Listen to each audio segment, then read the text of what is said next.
नमस्कार, मैं जितेंद्र चतुर्वेदी। बातचीत आगे बढ़ाऊं उससे पहले आपसे एक अपील होगी, वो ये कि मतांतर की आर्थिक मदद करिए। डिटेल वगैरह डिस्क्रिप्शन में मौजूद है, वहां जाइए और जो आपको बेहतर लगे वो आप अंशदान करिए। आज जो हम लोग चर्चा है वो दो तीन हिस्सों में करेंगे। एक तो ये कि क्या भाजपा के पराभव की पटकथा लिखी जा चुकी है, और मैं ऐसा क्यों कह रहा हूं इसे हम लोग सिलसिलेवार तरीके से समझेंगे।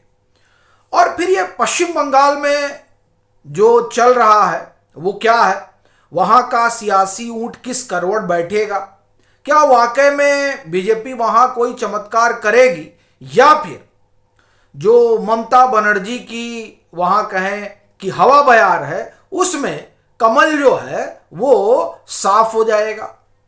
इसके अलावा थोड़ा बिहार पर हम लोग बात करेंगे, क्योंकि वहां चर्चा करना बड़ा जरूरी है। वो इसलिए कि सम्राट चौधरी अब जो है वहां के अगले मुख्यमंत्री होंगे। यानी आप एक तरह से कहें कि बिहार में पहली बार भाजपा को अपना सीएम मिलने जा रहा है।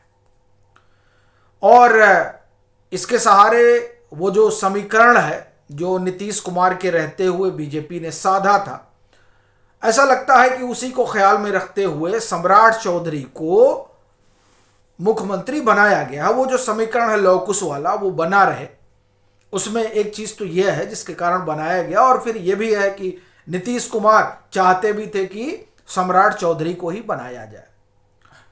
तो एक बात तो बड़ी साफ हो गई है कि जो बीजेपी का वहां अपना वोट बैंक है, या हम कहें एनडीए का जो अपना वोट बैंक है, उसको एड्रेस करने के लिए, और जो भाजपा की अपनी पॉलिटिक्स है पिछड़ा दलित वाली, उस पॉलिटिक्स के मद्देनजर ये निर्णय लिया गया। वैसे भी बिहार में आप ये कहें कि और किसके बारे में सोच भी सकते थे वो, लेकिन फिर सवाल ये उठ रहा है कि क्या इसकी वजह से जो भाजपा की बिहार इकाई है वहां सब कुछ ठीक है क्या, यह प्रश्न उठ रहा है। मालूम नहीं, क्योंकि देखिए मुख्यमंत्री तो सभी बनना चाह रहे थे, जो नहीं बन पाया उसको लग रहा है कि उसके साथ गेम हो गया।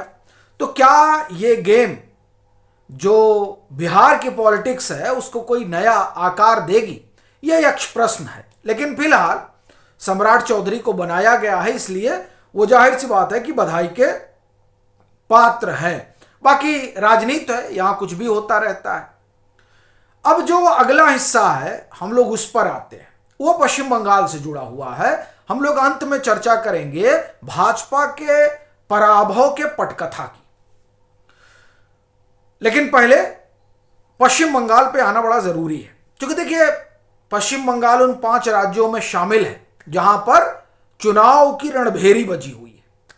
असम में तो हो चुका मतदान, लेकिन भैया पश्चिम बंगाल में तो आप एक तरह से कहा जाए कि असली लड़ाई यहीं पर है, क्योंकि यहां की लड़ाई से विमर्श बनेगा। तो क्या होने जा रहा है, देखिए जो सर्वे वगैरह है, पहले तो हम ओपिनियन पोल की बात कर लें कि ओपिनियन पोल क्या कह रहे हैं। क्योंकि ओपिनियन पोल को माना जाता है कि वो एक खाका खींचते हैं। उस खाके के हिसाब से अगर हम देखें तो सी वोटर और CNN18 का जो ओपिनियन पोल है वो कह रहा है कि साहब तृणमूल कांग्रेस की स्थिति बड़ी मजबूत है। सर्वे के लिहाज से 44% वोट मिलने का अनुमान है, जबकि भाजपा को 40% वोट मिलने का अनुमान है। सीटों के लिहाज से 184 से 194 सीटों के साथ स्पष्ट बहुमत वो हासिल कर सकती है। कौन? टीएमसी। मेरा क्या मानना है मैं उस पर आऊंगा, और क्यों मेरा मानना है इस पर भी आऊंगा। लेकिन जो सी वोटर और CNN18 का वो तो भाई बता रहा है कि कौन जो है ज्यादा मजबूत है। अब ये जो सर्वे है, उस एक और सर्वे आया है, ठीक है साहब, वो सर्वे कह रहा है कि साहब कांटे की लड़ाई है, ठीक है। यानी कुल मिलाकर अगर ओपिनियन पोल को देखा जाए तो कुछ एक ओपिनियन पोल कह रहा है कि नहीं, बड़ी लैंडस्लाइड विक्ट्री होगी। किसकी? टीएमसी की। मतलब लैंडस्लाइड नहीं कहूंगा, चूंकि पिछली बार जो उन्होंने 215 पाया था, इस बार 215 मुश्किल है, लेकिन जीतना लगभग लगभग माना जा रहा है कि वो तय है। जो ओपिनियन पोल वगैरह कह रहे हैं, कुछ एक कह रहे हैं कि नहीं बीजेपी का जीतना तय है। मेरा क्या मानना है, हम लोग उस पर चर्चा करते हैं कि आखिर में बीजेपी जीतेगी या ममता बनर्जी चौथी बार मुख्यमंत्री बनेंगी। देखिए, बीजेपी के लिए संकट बड़ा है। अब पहला संकट मैं नंदीग्राम से शुरू करता हूं। देखिए, कायदे से शुभेंदु अधिकारी को नंदीग्राम से भी लड़ना चाहिए था और भवानीपुर से भी लड़ना चाहिए था। नंदीग्राम सीट उन्होंने छोड़ दी, वो भवानीपुर से लड़ रहे हैं। मुझे लग रहा है कि नंदीग्राम चूंकि 1950 वोटों से जीते थे शुभेंदु अधिकारी, और जो ये SIR वगैरह हुआ है तो जितने वोट से वो जीते थे उससे ज़्यादा वोट कट चुके हैं, तकरीबन 10,000 के आसपास वोट कटे हैं SIR में। तो क्या इस बात का डर बीजेपी को भी हो गया कि साहब जो ये नंदीग्राम है वो ऐसा ना हो कि शुभेंदु अधिकारी हार जाए, वही उनका सबसे बड़ा चेहरा है, तो क्या इसलिए वो हार के डर से भाग के गए? या फिर ये स्ट्रेटेजी थी कि नहीं साहब भवानीपुर से लड़ा जाए, जैसे पिछली बार नंदीग्राम से लड़े थे तो इस बार भवानीपुर से लड़ा जाए, यानी मुख्यमंत्री के खिलाफ। ये कोई स्ट्रेटेजी का हिस्सा है, हो सकता है हिस्सा, लेकिन मुझे लगता है कि एक डर भी काम कर रहा है। दूसरा जो सवाल उठता है वो ये कि एक दौर में बीजेपी सीधे नारा दिया करती थी कि हम इतनी सीट लाएंगे। अब की बार मुझे कोई ऐसे नारे का गूंज नहीं सुनाई दे रही है। ठीक है, दूसरी चीज जो इसमें दिखाई दे रही है वो ये कि देखिए, अमित शाह कैंप कर रहे हैं, बड़ी अच्छी बात है, लेकिन जैसे बिहार में कैंप कर रहे थे तो बिहार में जीत बड़ी सुनिश्चित थी कि साहब 130-40 सीट वो लोग पाएंगे, वहां ऐसा कॉम्बिनेशन था। अमित शाह के बैठने के बाद वो चीजें 200 सीट पर पहुंच गई। पश्चिम बंगाल में ऐसा कोई सुनिश्चित तो है नहीं। अब आप कहेंगे क्या बात कर रहे हैं, आप में से कुछ लोग तो कहने लेंगे तुम क्या पश्चिम बंगाल के हो? तो भैया देखिए, आकलन करने के लिए पश्चिम बंगाल का होना तो जरूरी नहीं है।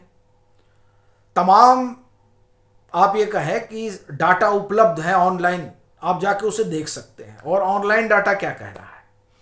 ऑनलाइन डाटा जो है वो SIR के बाद 37 TMC की और 25 बीजेपी की सीटें जो है वो संकट में है।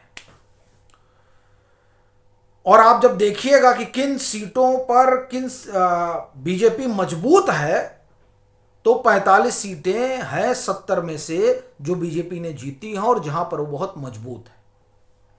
उसके अलावा जो सारी सीटें हैं वो उनके लिए बहुत ठीक नहीं है।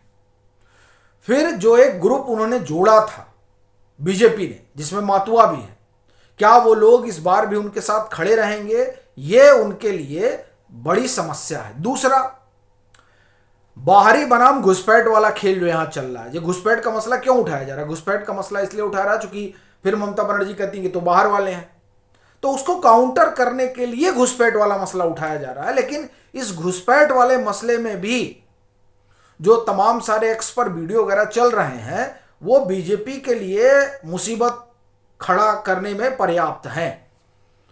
क्योंकि देखिए, सारी लड़ाई तो अभी सोशल मीडिया पर ही लड़ी ली जाती है।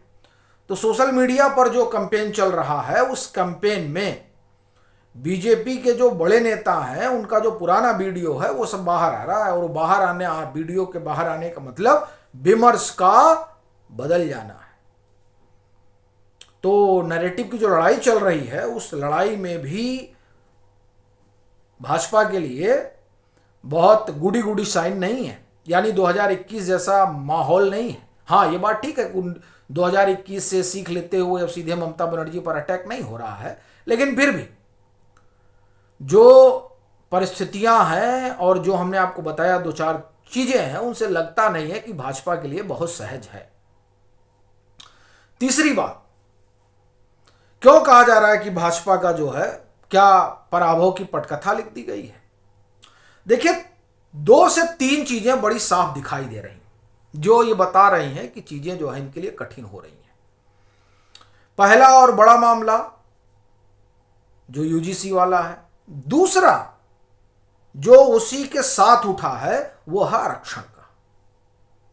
और जिस तरह से बाबा साहब भीमराव अंबेडकर के आप कहें कि जो कार्यक्रम हो रहा है, देखिए वो एक तरह से कहा जाए कि देश के नायक रहे हैं, इसमें इससे कोई इनकार नहीं कर रहा है। लेकिन समस्या क्या हो रही है कि वो लोग जो हिंदुत्व की बात करते हैं, वो लोग जो सनातन एकता की बात करते हैं, जब वो इस तरह के आप ये कहें कि आडंबर में फंसते हैं, तब प्रश्न बड़ा गंभीर हो जाता है और जो इनका कोर है वो व्यथित हो जाता है कि ये क्या कर रहे हैं।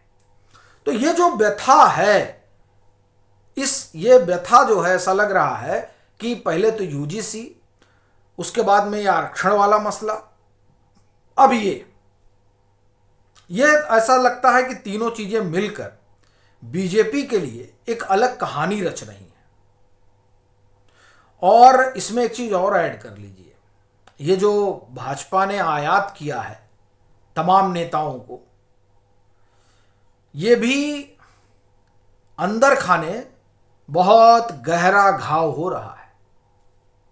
तो ये चीजें बता रही हैं। देखिए क्या है, जब आप बाहर से लोग आयात करते हैं तो वो आपकी आइडियोलॉजी को नहीं समझते हैं, और जब आपकी आइडियोलॉजी को नहीं समझते हैं तो यहीं से समस्या शुरू होती है।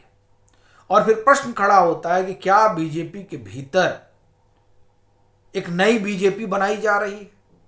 जो बीजेपी के भीतर नई बीजेपी है वो उस आइडियोलॉजी को नहीं समझ पा रही है, या फिर वोटों की जो होड़ है, उस होड़ में आज बीजेपी इतना आगे निकल गई है कि उसे जो पुराना राजनीतिक इतिहास है, अपना नहीं दूसरे वालों का, जो इस जाति और वोट बैंक की होड़ में जब निकले हैं तो किस तरह से आज हाशिए पर खड़े हैं, क्या वो इतिहास भाजपा नहीं देख रही है?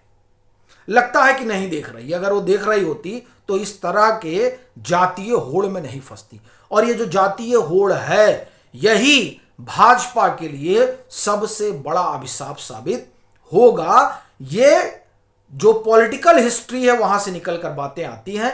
बीपी सिंह, बहन जी ने प्रेरणा पार्क बनवाया, अर्जुन सिंह, ये वो उदाहरण है जो ये बताते हैं कि किस तरीके से जब आपने पॉलिटिक्स की जाति वाली, समाजवादी पार्टी हो गई, राजद हो गई, जाति की पॉलिटिक्स की वजह से ये जो है बिखरे।